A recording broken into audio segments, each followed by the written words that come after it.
15 شعبان کی جو رات ہے اور 15 شعبان کا روزہ، اس کے حوالے سے بہت زیادہ لوگ سوال پوچھ رہے ہیں، تو میں نے ارادہ کیا میں پورا ایک کلپ ریکارڈ کروا دوں۔ اس میں جو بھی میری ٹوٹی پھوٹی تحقیق ہے، جو میں نے احادیث دیکھی اس بارے میں اور جو علماء کے اقوال دیکھے اور جتنا میں اس کی ریسرچ کر سکا ہوں، اس کا ایک خلاصہ آپ کے سامنے رکھوں۔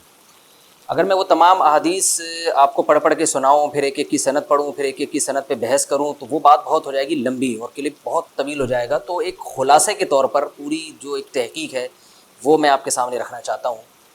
تو 15 شعبان کی جو رات ہے، جس کو شب برات کہا جاتا ہے، اس کا نام شب برات کسی بھی حدیث سے ثابت نہیں ہے، اس لیے عرب اس کو اکثر لیلۃ النصف من شعبان کہتے ہیں، کہ شعبان کے جو نصف ہے اس کی رات۔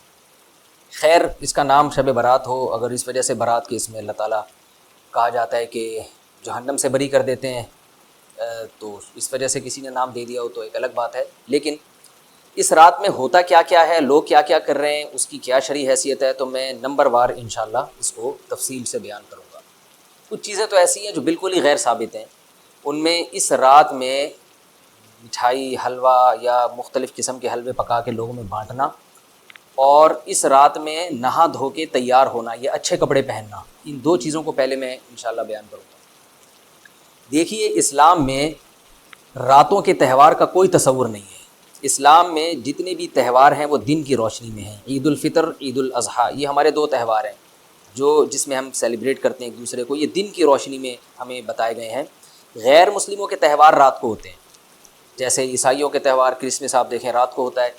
تو اس کی وجہ یہ ہے کہ اسلام نے دن کی روشنی میں تہوار رکھے ہیں۔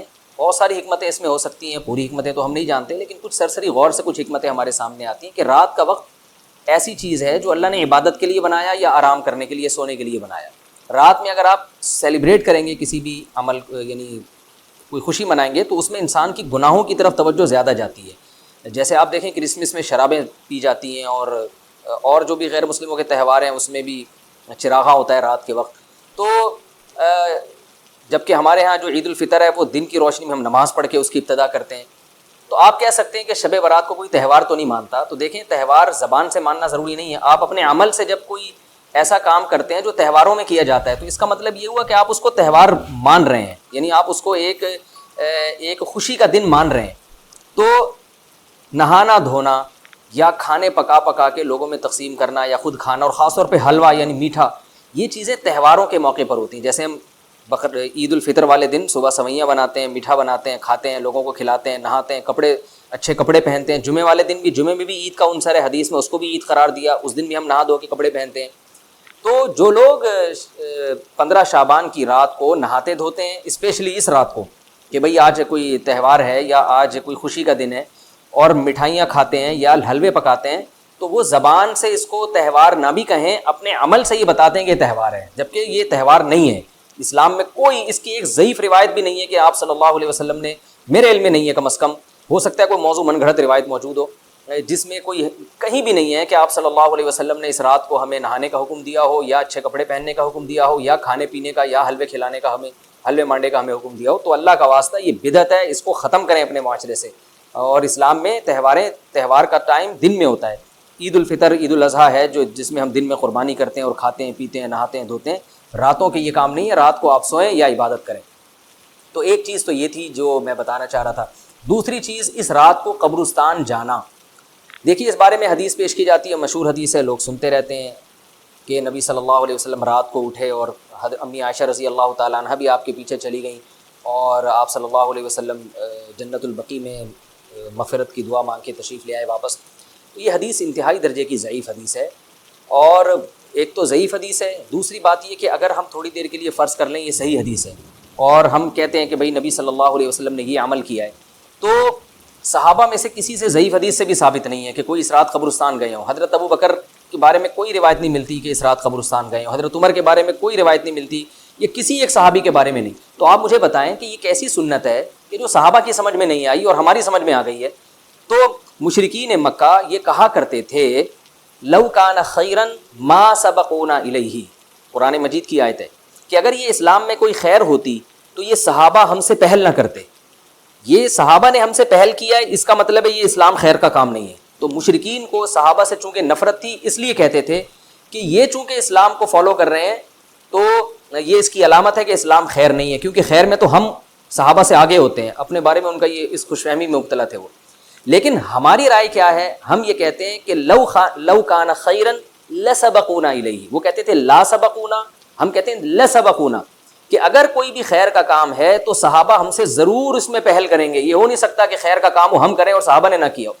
تو اسی طرح میں یہ عرض کرتا ہوں کہ دیکھیں اگر قبرستان جانا اس رات میں سنت عمل ہوتا تو صحابہ یقیناً جایا کرتے. کوئی ایک صحابی تو گیا ہو، یہ کیسی بات ہے جو صحابہ کی سمجھ میں نہیں آئی اور ہماری سمجھ میں آ رہی ہے اور ہم قبرستان جا رہے ہیں اس رات کو.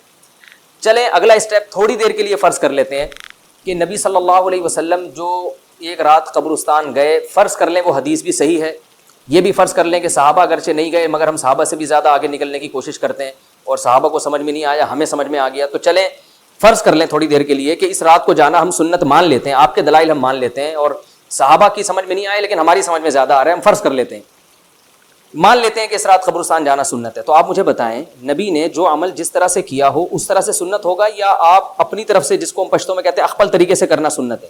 نبی نے فجر کی 2 رکعتیں پڑھی ہیں اور ہر رکعت میں 2 سجدے کیے ہیں. آپ اگر فجر کی 3 رکعتیں پڑھیں گے تو کیا نماز ہو جائے گی آپ کی؟ اب آپ دلیل میں یہ کہیں کہ نبی نے فجر کی نماز پڑھی ہے تو مجھ پر بھی لازم ہے. تو بھائی نبی نے پڑھی ہے، جیسے نبی کے پڑھنے سے آپ پر پڑھنا لازم ہو گیا تو جس طرح سے پڑھی ہے اسی طرح پڑھنا لازم ہوگا، اخپل طریقے سے پڑھنا لازم نہیں ہوگا. تو اسی طرح یاد رکھیں، فرض کر لیں کہ نبی قبرستان گئے ہیں اور یہ قبرستان جانا سنت ہے، تو نبی کس طرح گئے ہیں اور کتنی دفعہ گئے ہیں؟ نبی رات کو چپکے سے اٹھ کے گئے ہیں، کوئی کسی کو آپ نے جمع نہیں کیا، کسی کو بتایا تک نہیں، جو اس حدیث سے پتہ چل رہا ہے ہمیں، اگرچہ یہ ضعیف حدیث ہے لیکن فرض کر لیں یہ صحیح ہے. تو کہیں پتہ بھی نہیں چل رہا، چپکے سے قبرستان گئے اور چپکے سے واپس آئے اور پوری زندگی میں ایک دفعہ گئے.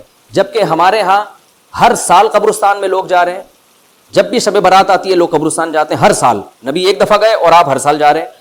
نمبر 2، جاتے جتھوں کی شکل میں، نبی تو چپکے سے گئے ہیں.